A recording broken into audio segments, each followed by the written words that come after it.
Good morning students. तो आज हम बीएससी बीएड सेकेंड ईयर का नया टॉपिक पढ़ेंगे, उत्सर्जन। ठीक है।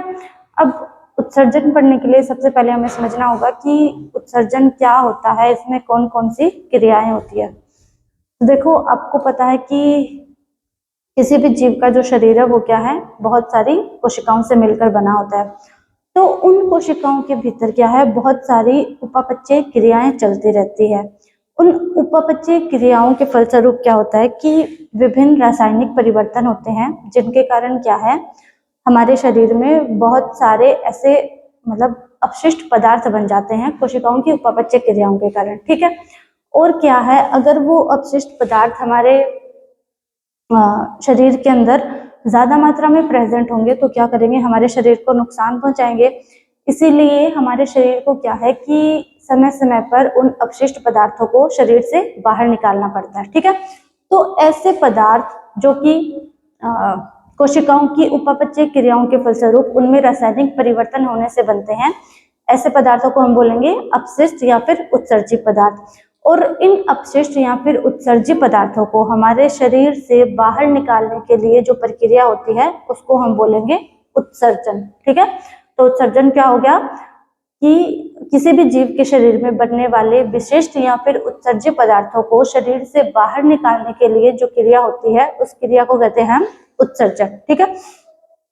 तो देखो, हमने पाचन पढ़ लिया था। तो पाचन में हमने क्या पढ़ा था कि जो भी भोजन हम ग्रहण करते हैं तो उस भोजन के विभिन्न सारे घटक होते हैं, जैसे कार्बोहाइड्रेट हो गई, वसा, प्रोटीन्स और खनिज लवण, जल वगैरह। ठीक है। तो जब उन जो भोजन के ये अवयव है, जैसे कार्बोहाइड्रेट, प्रोटीन, वसा, जब इन सब के साथ ऑक्सीजन संयुक्त होकर मिलकर मतलब ऑक्सीजन संयुक्त होकर अभिक्रिया करती है तो उससे क्या है, कई प्रकार के जो मेन पदार्थ होते हैं वो तो क्या होते हैं, उनका पाचन होता है और उनको हमारे रुधिर के द्वारा अवशोषित कर लिया जाता है। लेकिन ऐसे पदार्थ जिनका पाचन नहीं हो पाता है वो क्या है, फिर अपशिष्ट पदार्थ के रूप में हमारे शरीर में इकट्ठा होते जाते हैं। तो देखो, हमारे शरीर में कौन कौन से अपशिष्ट पदार्थ पाए जाते हैं। सबसे पहले कार्बन डाइऑक्साइड, जो कि क्या है, एक गैस है। उसके बाद नाइट्रोजन युक्त पदार्थ होते हैं, जो सबसे ज्यादा विषैले पदार्थ होते हैं हमारे शरीर के अंदर। उसके बाद बाइल वर्णक बाइल वर्णक, जो कि पितरस हमने पढ़ा था पाचन अभिक्रिया में, अगर वो ज्यादा मात्रा में हो जाए तो वो भी क्या है, अपशिष्ट पदार्थ हो जाता है, नुकसान पहुंचाता है हमारे शरीर को। उसके बाद में ज्यादा मात्रा में अगर हम लवण ले लें, मतलब ज्यादा मात्रा में हम नमक वगैरह खा ले वो, या फिर ज्यादा मात्रा में जो जल हम पी लेते हैं वो भी क्या है, बाद में अपशिष्ट पदार्थ के रूप में हमारे शरीर से बाहर निकालना जरूरी हो जाता है। ठीक है। कौन कौन से अपशिष्ट पदार्थ हो गए, कार्बन डाइऑक्साइड, नाइट्रोजन युक्त पदार्थ, बाइल वर्णक और ज्यादा मात्रा में लिए गए लवण और जल। ये इतने क्या है, अपशिष्ट पदार्थों के प्रकार है कि इन अपशिष्ट पदार्थों को हमारे शरीर से बाहर निकालना आवश्यक होता है अगर ये ज्यादा मात्रा में इकट्ठे हो जाते हैं तो। अब देखो, जो जो भोजन के अवयव थे, अब उन अवयवों से कौन से अपशिष्ट पदार्थ बनते हैं। तो देखो, जो कार्बोहाइड्रेट हमने भोजन के रूप में ग्रहण किया, जब उसके साथ ऑक्सीजन की अभिक्रिया होती है तो उससे बनता है जल और CO2। CO2 क्या है, एक गैस है जो कि क्या है, हमारे फेफड़ों के द्वारा नासा छिद्रों से होते हुए हमारे शरीर से बाहर निकाल दी जाती है।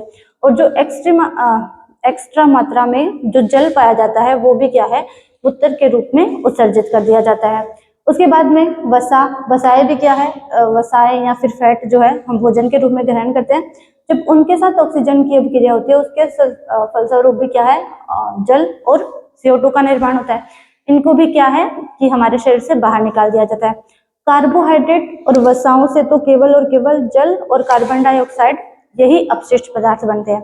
लेकिन जब जो प्रोटीन हम ग्रहण करते हैं और उसके साथ जब ऑक्सीजन की क्रिया होती है तो उससे देखो जल भी बनता है, कार्बन डाइऑक्साइड भी बनती है और अमोनिया और यूरिया और भी बहुत नाइट्रोजन युक्त अपशिष्ट पदार्थ बनते हैं।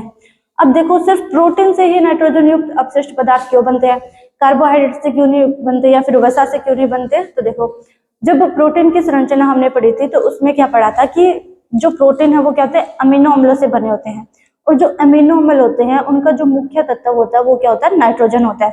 इसीलिए जब प्रोटीन के साथ ऑक्सीजन की क्रिया होती है तो उससे जो अपशिष्ट पदार्थ बनते हैं उसमें नाइट्रोजन युक्त अपशिष्ट पदार्थ भी बनते हैं। ठीक है, क्यों? क्योंकि प्रोटीन में अमीनो अम्ल प्रेजेंट है और अमीनो अम्लों का जो मुख्य तत्व है वो क्या है? नाइट्रोजन होगा।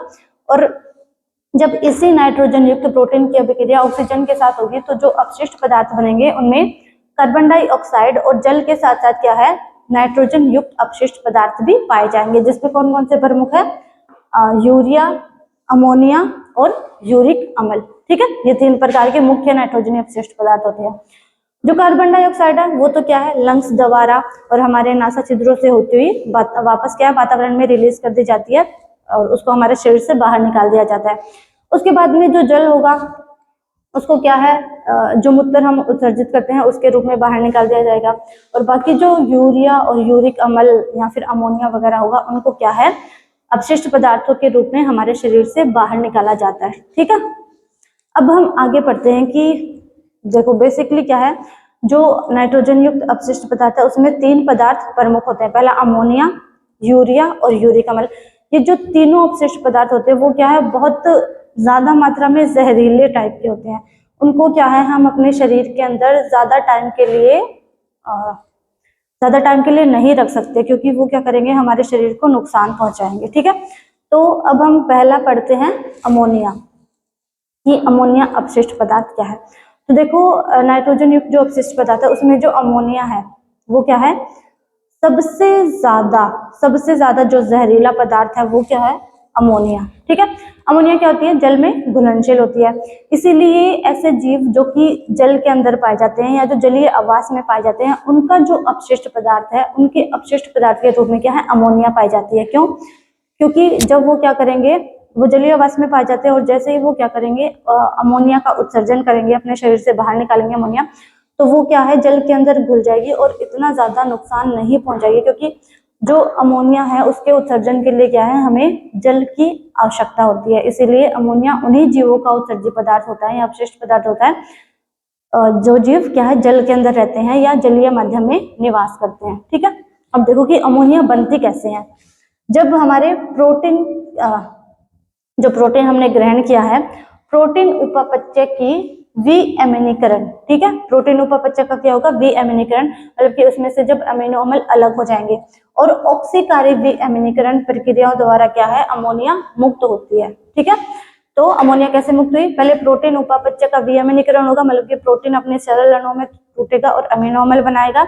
उसके बाद में उसके साथ ऑक्सीजन की अभिक्रिया होगी, जिसके कारण क्या होगा? ऑक्सीकारी विअमीनीकरण। और इन दोनों अभिक्रियाओं के फलस्वरूप क्या है? अमोनिया निर्मित होती है, जो क्या होती है? हमारे शरीर हमारे तो नहीं लेकिन कुछ जीवों के शरीर के अंदर बनने वाला सबसे खतरनाक उत्सर्जित पदार्थ है, फिर सबसे जहरीला उत्सर्जित पदार्थ। और कौन से जीवों में बनेगा? ऐसे जीव जो कि जल के अंदर पाए जाएंगे या जो जलीय माध्यम में निवास करते हैं। ठीक है, तो अमोनिया हो गई। अमोनिया क्या होगी? जल में घुलनशील होगी और सबसे ज्यादा जहरीला अपशिष्ट पदार्थ होगी। इसके उत्सर्जन के लिए क्या? जल की आवश्यकता होती है। इसीलिए जो जलीय जीव होते हैं वो क्या करते हैं? अमोनिया का उत्सर्जित पदार्थ के रूप में उत्सर्जन करते हैं और वो जैसे ही उनके शरीर से बाहर निकलती है वो क्या होती है? जल के अंदर घुल जाती है और कम जहरीले पदार्थों के अंदर टूट जाती है जल से अभिक्रिया करके। ठीक है, उसके बाद में दूसरा नाइट्रोजन अपशिष्ट पदार्थ है यूरिया। तो अब यूरिया क्या है? यूरिया जो अमोनिया होती है उससे कम जहरीला पदार्थ है। ठीक है, और यूरिया है वो हमारे नहीं लेकिन जिन जीवों में ये उत्सर्जित पदार्थ के रूप में पाई जाती है उन जीवों के यकृत में उत्पन्न होती है। ठीक है, अब यूरिया के लिए भी क्या है? जल की आवश्यकता होती है, लेकिन जितनी ज्यादा मात्रा में अमोनिया के उत्सर्जन के लिए जल चाहिए होता है उतनी मात्रा में यूरिया के उत्सर्जन के लिए जल नहीं होता है। उसकी मात्रा में थोड़ा कम जल में भी क्या है? यूरिया का उत्सर्जन किया जा सकता है। ठीक है, तो देखो यूरिया क्या होगी? यकृत में उत्पन्न होगी और यूरिया के संश्लेषण में क्या है? अमोनिया, एमिनो एसिड और कार्बन डाइऑक्साइड द्वारा एंजाइम युक्त क्रियाओं के चक्रीय अनुक्रम द्वारा इसका संश्लेषण होता है।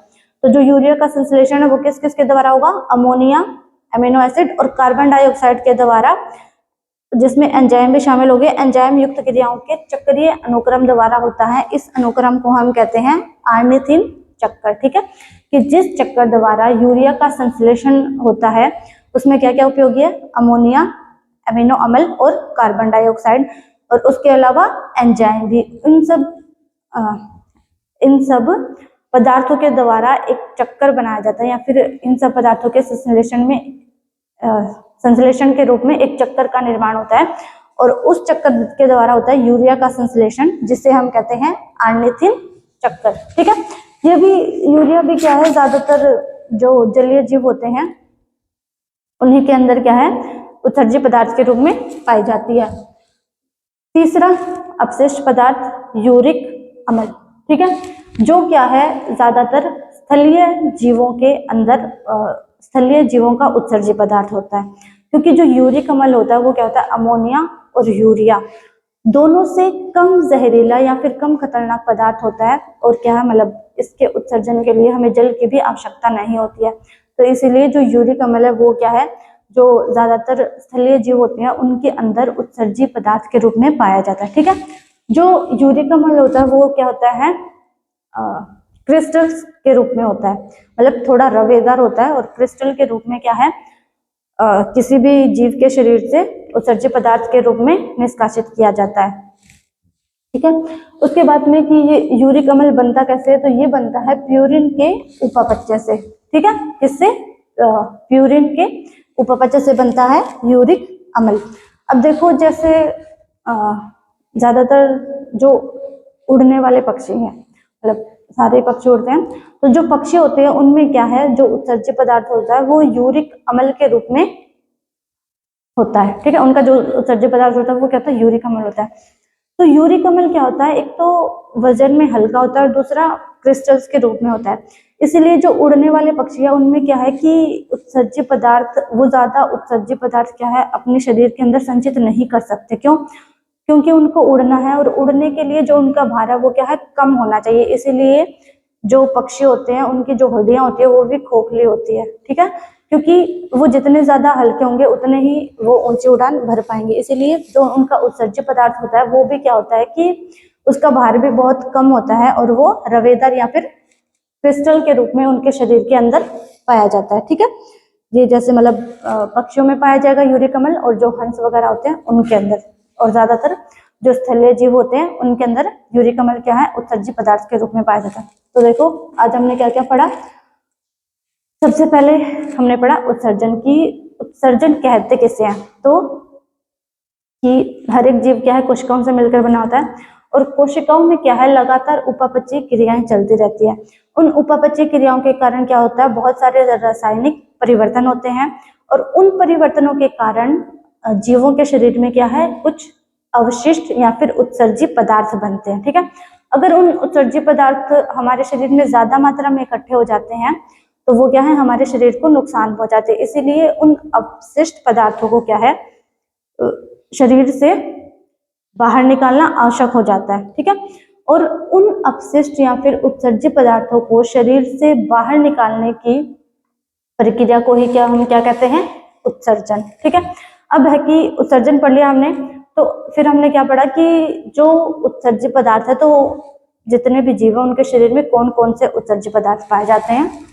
सबसे पहला कार्बन डाइऑक्साइड जो कि एक गैस है, उसके बाद में नाइट्रोजन युक्त पदार्थ पाए जाते हैं, बहुत सारे अपशिष्ट पदार्थ, उसके बाद में बाइल, वर्णक और फिर लवण या फिर जल। अगर ये ज्यादा मात्रा में हम ग्रहण कर लेते हैं तो वो भी क्या है, अपशिष्ट पदार्थों के रूप में, या फिर उनको भी क्या है हमारे शरीर से बाहर निकालना आवश्यक हो जाता है, ज्यादा मात्रा में ग्रहण किए गए लवण और जल। उसके बाद में हमने पढ़ा कि भोजन के जितने भी घटक है, कार्बोहाइड्रेट, वसा और प्रोटीन और खनिज और लवण, ये तो क्या है सीधे ही हमारे शरीर से बाहर निकाल दिए जाते हैं। लेकिन जो कार्बोहाइड्रेट, वसाएं और प्रोटीन है वो क्या करती है, ऑक्सीजन के साथ क्रिया करके कुछ पोषक तत्वों का निर्माण करती है, जिनको क्या है हमारे रुधिर द्वारा अवशोषित कर लिया जाता है और कोशिकाओं के कार्य के लिए उपयोग में लिया जाता है, कोशिकाओं की ऊर्जा के लिए। लेकिन कुछ क्या है, इन पदार्थों से अपशिष्ट पदार्थ भी बनते हैं। तो कौन कौन से बनते हैं, कार्बोहाइड्रेट और वसा से जल और CO2 अपशिष्ट पदार्थ बनते हैं, जिसमें से जो CO2 वो हमारे फेफड़ों द्वारा होती हुई और हमारे नासा छिद्रों से होती हुई वातावरण में रिलीज कर दी जाती है, हमारे शरीर से बाहर निकाल दी जाती है। और जो जल है वो क्या है, मूत्र के रूप में बाहर निकाल दिया जाता है। उसके बाद में आता है प्रोटीन। तो जब प्रोटीन ऑक्सीजन के साथ क्रिया करता है तो जल और कार्बन डाइऑक्साइड के साथ साथ अमोनिया, यूरिया और यूरिक अम्लों या फिर और भी बहुत सारे नाइट्रोजन युक्त अपशिष्ट पदार्थों का निर्माण करता है। फिर तो मतलब प्रोटीन ही क्यों सिर्फ नाइट्रोजन युक्त अपशिष्ट पदार्थ बनाता है, जैसे अमोनिया या फिर यूरिया, यूरिक अम्ल? क्योंकि जो प्रोटीन होता है वो किससे, हमने पढ़ा था कि अमीनो अम्लों से मिलकर बनाता है, और जो अमीनो अम्ल होते हैं उनका जो मुख्य तत्व होता है वो क्या होता है, नाइट्रोजन। इसीलिए जो नाइट्रोजन युक्त अपशिष्ट पदार्थ है वो क्या है, केवल प्रोटीन से ही बनते हैं। ठीक है, उसके बाद में हमने पढ़ा कि बेसिकली क्या है, 3 प्रकार के नाइट्रोजन युक्त अपशिष्ट पदार्थ होते हैं, अमोनिया, यूरिया और यूरिक अम्ल। सबसे पहले पढ़ा अमोनिया। तो अमोनिया क्या है, सबसे ज्यादा विषैला या फिर सबसे ज्यादा जहरीला उत्सर्जी पदार्थ है। इसको तो जो जीव होते हैं वो अपने शरीर के अंदर ज्यादा समय के लिए रख ही नहीं पाते, क्योंकि अगर ज्यादा समय के लिए रखेंगे तो ये उनके शरीर को नुकसान पहुंचाएगा। और अमोनिया क्या होती है, जल के अंदर घुलनशील होती है, और अमोनिया के उत्सर्जन के लिए भी क्या है, जल की आवश्यकता होती है बहुत ज्यादा मात्रा में।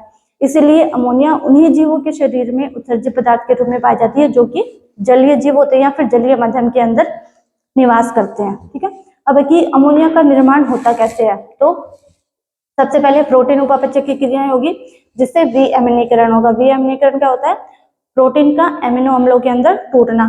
फिर उन एमिनो अम्लों की ऑक्सीजन से क्रिया होगी जिसको बोलेंगे ऑक्सीकार्य विअम्लीकरण, और इन प्रक्रियाओं द्वारा क्या है, अमोनिया मुक्त होती है, और जो कि जलीय जीवों के अंदर होती है, और उनको शरीर से बाहर निकाल दिया जाता है जलीय माध्यम में। वो जलीय माध्यम में घुलकर क्या है, कम जहरीले पदार्थों का निर्माण करती है। उसके बाद दूसरा पदार्थ यूरिया। तो यूरिया क्या है, अमोनिया से कम जहरीला होता है, और इसको भी उत्सर्जित करने के लिए अमोनिया की मात्रा में अमोनिया की तुलना में कम पानी की आवश्यकता होती है। तो देखो यूरिया बनता कहाँ है, जिन भी जीवों के शरीर में यूरिया उत्सर्जित पदार्थ के रूप में पाया जाता है उनमें यकृत में बनता है। अब कि पहले अमोनिया का निर्माण होता कैसे होता है और अब यूरिया का निर्माण कैसे होता है, तो देखो जब भी यूरिया का संश्लेषण होता है उसमें क्या होता है, अमोनिया, एमिनो एसिड और जो कार्बन डाइऑक्साइड, उनके द्वारा एंजाइमों युक्त कुछ क्रियाएं की जाती है जिसको चक्रीय अनुक्रम कहते हैं, और इस चक्रीय अनुक्रम को हम बोलते हैं आर्निथिन चक्कर। तो ये हो गया यूरिया। यूरिया भी क्या है, ज्यादातर जो जलीय जीव होते हैं उनमें ही उत्सर्जित पदार्थ के रूप में पाई जाती है। अब अगला यूरिक अम्ल। तो देखो जो यूरिक अम्ल होता है वो ज्यादातर जो स्थलीय जीव होते हैं उनमें पाया जाता है, क्योंकि यूरिक अम्ल क्या है, अमोनिया और यूरिया से कम जहरीला या फिर कम खतरनाक पदार्थ होता है। ठीक है, और ये क्या होता है कि रवेदार या फिर क्रिस्टल के रूप में किसी भी जीव के शरीर में संचित रहता है या फिर इकट्ठा रहता है, और इसको क्रिस्टल के रूप में बाहर निकाला जाता है।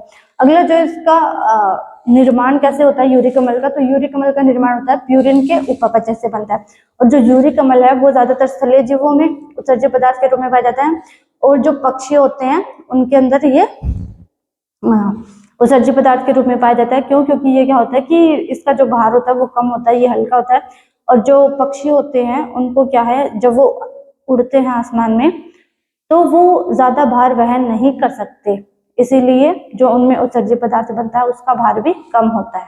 ठीक है, तो बच्चों आज के लिए इतना ही। अब कल हम पढ़ेंगे बाकी और भी नाइट्रोजन युक्त अपशिष्ट पदार्थ होते हैं, हम उनके बारे में भी पढ़ेंगे, और आगे हम पढ़ेंगे कि उत्सर्जन जो हमारा तंत्र होता है उसमें कौन कौन से अंग पाए जाते हैं, हमारा उत्सर्जन अंग कौन सा होता है, उसका कार्य कैसे कैसे होता है।